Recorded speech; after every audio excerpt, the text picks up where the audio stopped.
My female boss said get out, but I own 90%. A useless person like you is not needed in this company. Disappear, okay? Mary's voice was sharp, laced with disdain. Her words, like a venomous dart, pierced William's heart. He'd endured her constant barbs for months, but today, something snapped. He slowly forced a smile, a flicker of defiance in his eyes. Useless people should be fired, right? Yeah, finally you understand. Mary, sensing a shift in his demeanor, mistook it for acceptance.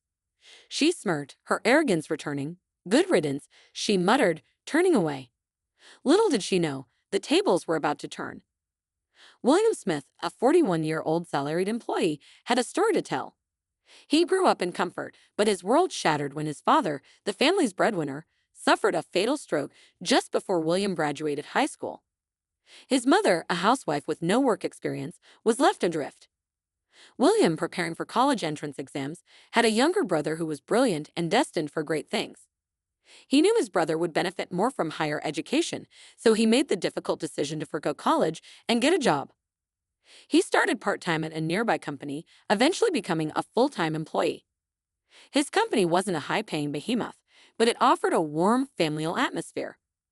Despite his lack of a college degree, he was welcomed with open arms. Colleagues shared their knowledge and offered advice, their kindness fueled by the company's president, John Williams. President Williams, a man who understood the challenges of life, had also forgone college due to family circumstances.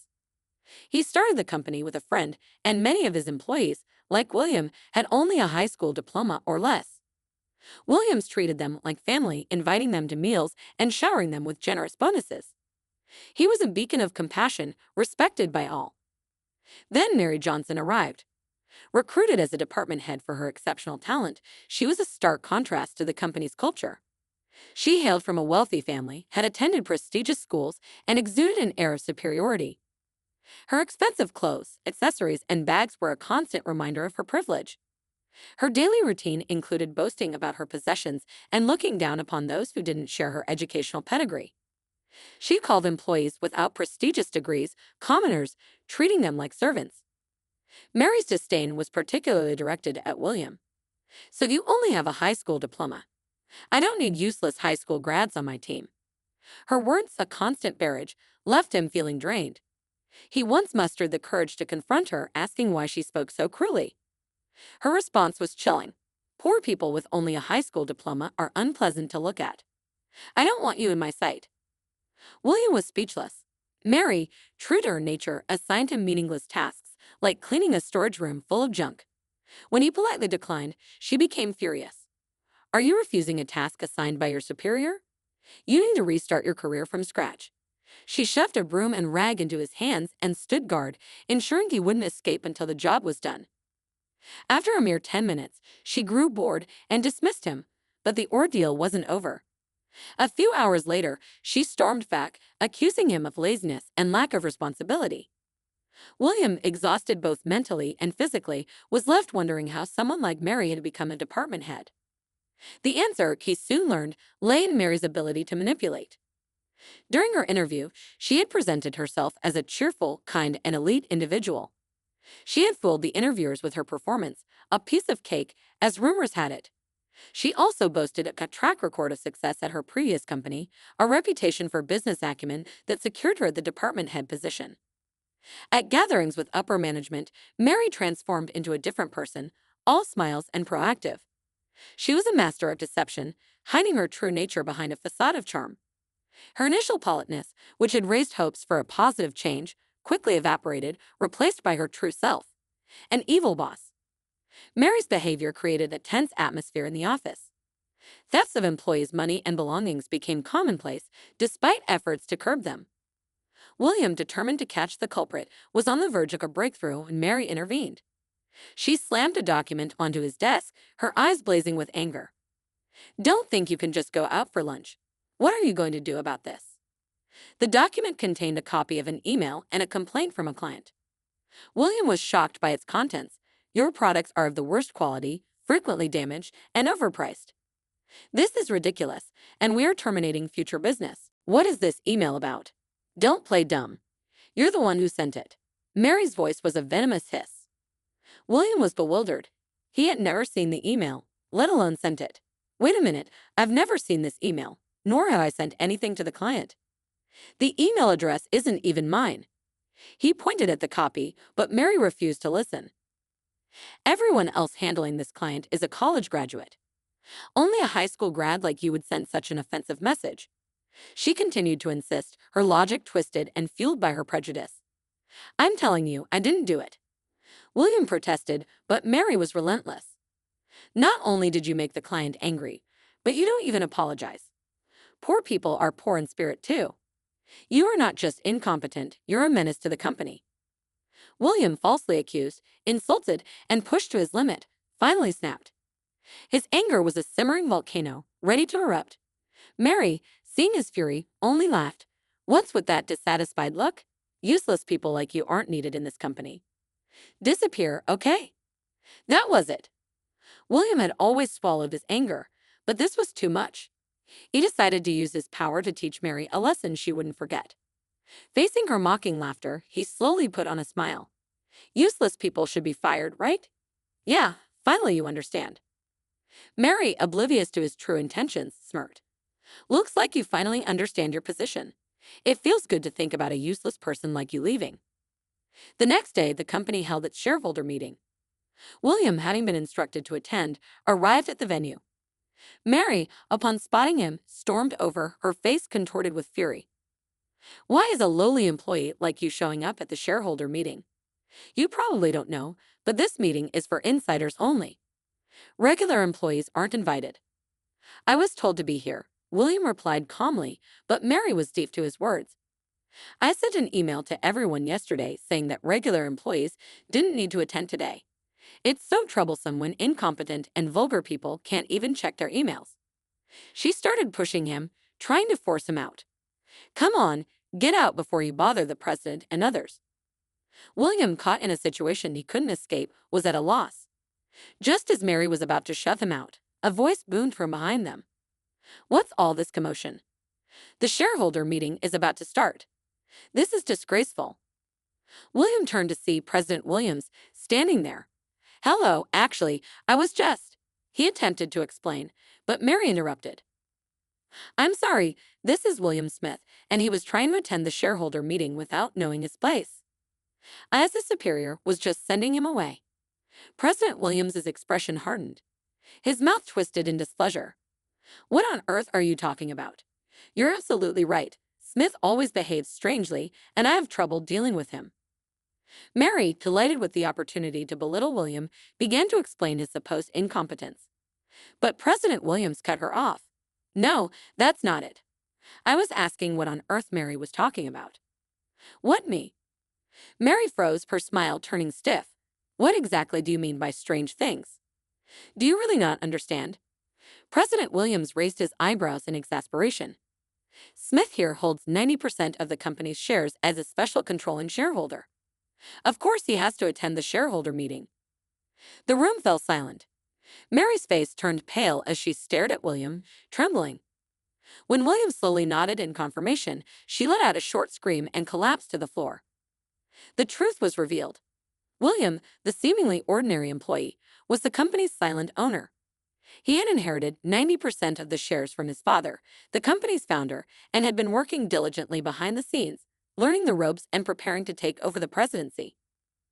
Mary, blinded by her arrogance and prejudice, had never bothered to learn the truth.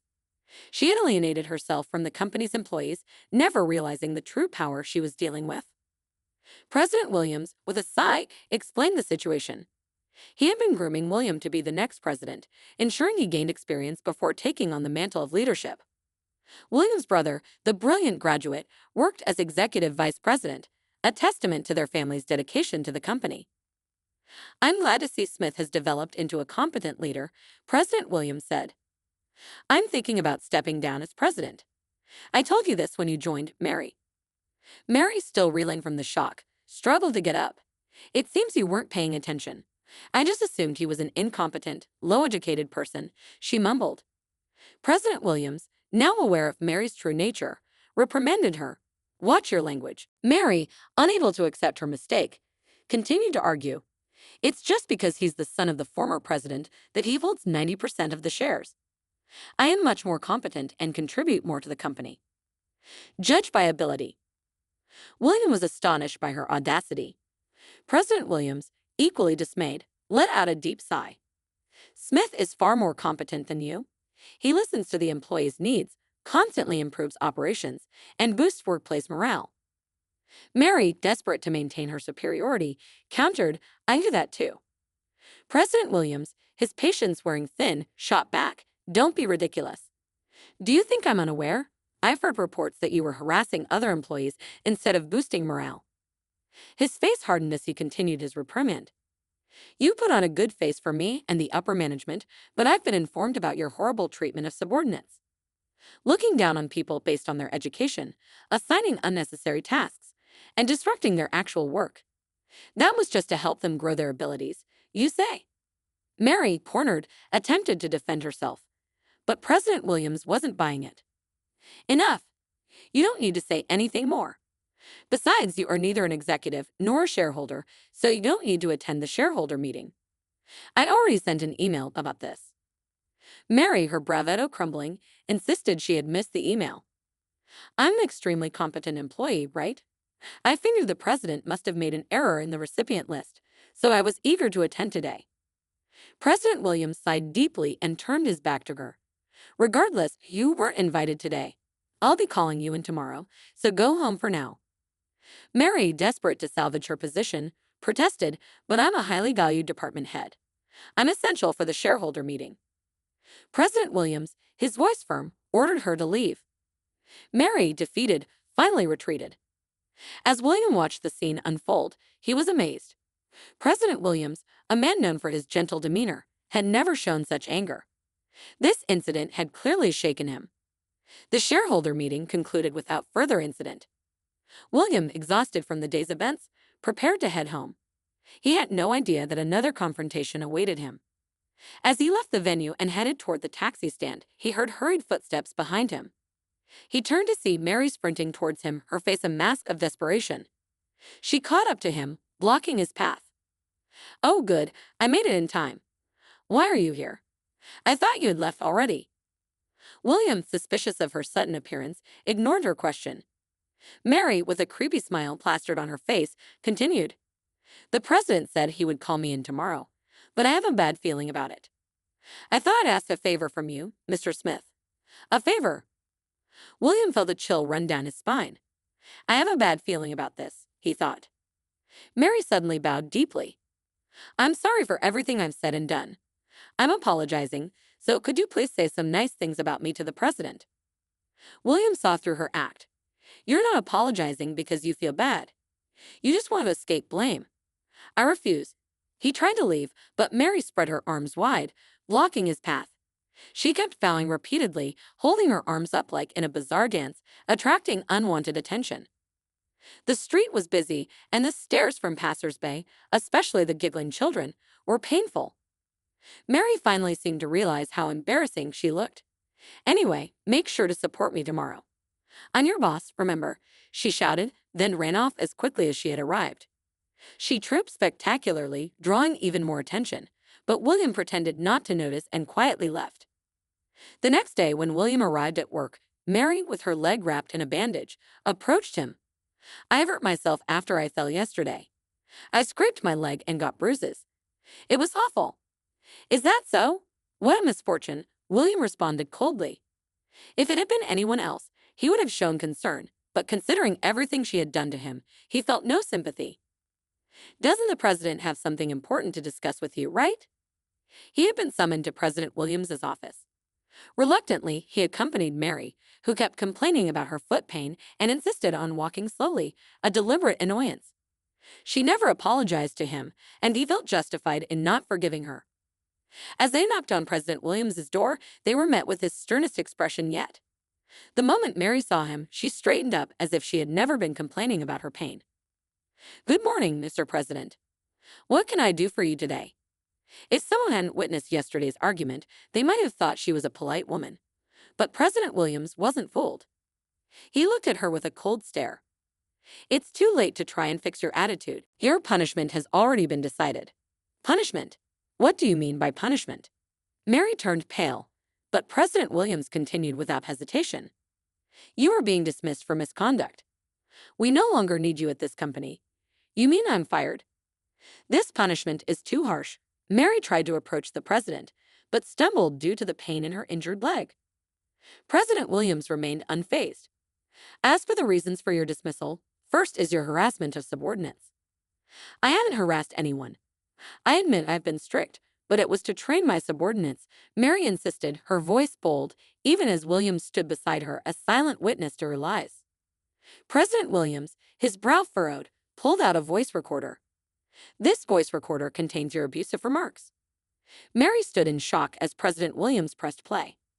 Her familiar nasty comments about education and job positions played back, leaving not only William and President Williams, but even Mary herself turning pale. Did I really say all that? William and the other employees had endured her abuse every day.